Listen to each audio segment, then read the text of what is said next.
begin at 4 o'clock with a live look from the Rainbow Push National Headquarters, where the visitation in honor of Reverend Jesse Jackson is underway. Hundreds have lined up today to say their final goodbyes. Our Sabrina Franza has been there for much of the day. And Sabrina, it sounds like the show of support has really been a little overwhelming and very touching for the Jackson family. Hi, Marie. It has been a steady flow of people all day coming to pay their respects to the late Reverend Jesse Jackson, coming with gratitude in their hearts and also coming with stories specifically about how he has impacted their individual lives. A foundation that he planted for all of us. Family, loved ones escort the body of civil rights leader Jesse Jackson. Now we got to continue that legacy. From Leak & Sons Funeral Home to the Rainbow Push Coalition headquarters. His children are prime. They're definitely going to help us. Where many of the people he fought for, who remember his legacy, stand to honor him. We're going to have their back. We're going to stand behind them. To pick up the mantle of his work. It's hard. It's a hard day. This is the first day that my mother has seen my father since we delivered him to Leak & Sons. But she has amazing strength, and it is her strength that propelled his ministry, that propels our faith. The first person in that long line up at 4 a.m. I want to be a part of history. He walks inside to meet the Jackson family who, one by one, thanked those who came today. It was an honor to be in his presence. Making history as Jackson did, a common theme, drawing people from all over the country. Came from Brevard County, Space Shuttle area. Flew in yesterday and I fly back out 4:45 this afternoon. All right. Wanted to be a part of history. Teaching it. We want to have the kids have an experience where they can be a part of history instead of just watching history. To inspire the next generation of leaders. You get to experience and see, an activist that was actually here in recent times. So they know. I am somebody! The same call. Somebody! Marie, people have been coming through with their own personalized artwork, T-shirts, memorabilia, all as a way to say thank you. Now, Jackson will continue to lie in repose here until 10 o'clock this evening, and then again, the public will have another chance to be here from 10 o'clock until 10 p.m. That's again tomorrow. We're outside the Push National Headquarters. Sabrina Franza, CBS News, Chicago. Marie. Thank you, Sabrina. Reverend Jackson did have a big effect on countless people, and those people are also showing up to pay their respects and their love. Our Lauren Victory has some of their stories. You think it'd be a somber day as so many people are here to grieve, but many of the mourners we met were wearing smiles as they recalled fond memories of Reverend Jesse Jackson. I wear that red hat because it's an I love you day moment. Sheila Clay, one of thousands who bundled up for a chance to say goodbye to a man with whom she once marched. With the 800 crosser down Michigan Avenue with him and Father Flager.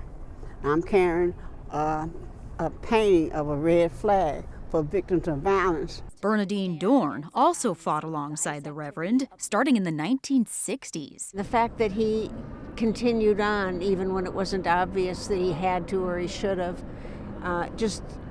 he inspires me all the time.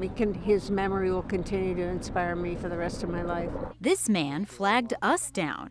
He says he didn't know Jackson, but traveled from the West Coast to show his gratitude for the Reverend's work with Ethiopian immigrants. We were chased out by the communists, and so when we arrived in America, people like Jesse Jackson were very kind to us to help us acclimate. A welcoming spirit that keeps hope alive. Perhaps Robert Plump says it best. It is an honor and a privilege and a blessing and a lesson to remember the country preacher, because it is a day of respect, and respect is everything.